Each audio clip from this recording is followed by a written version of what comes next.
What is the meaning of the word fundamentalism? According to the Webster Dictionary, fundamentalism was first used to describe a group of American Protestant Christians who protested against the church. The Christian church believed that the Bible was the word of God.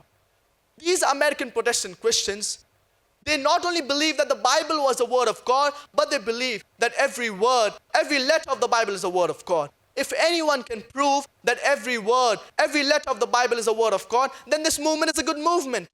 Whereas on the other hand, if anyone can prove that every word, every letter of the Bible is not the word of God, then this movement is not a good movement.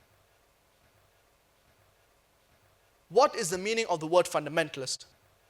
According to the Oxford Dictionary, fundamentalist is a person who strictly adheres to the ancient doctrine of any religion.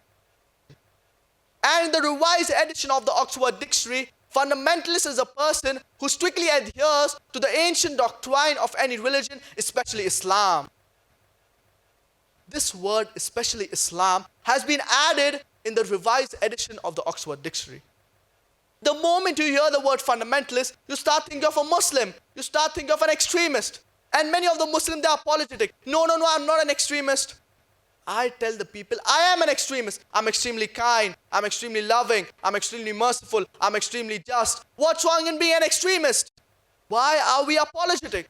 What's wrong in being extremely kind, extremely honest, extremely loving, extremely merciful? But we should only be an extremist in the right direction. We should not be an extremist in the wrong direction.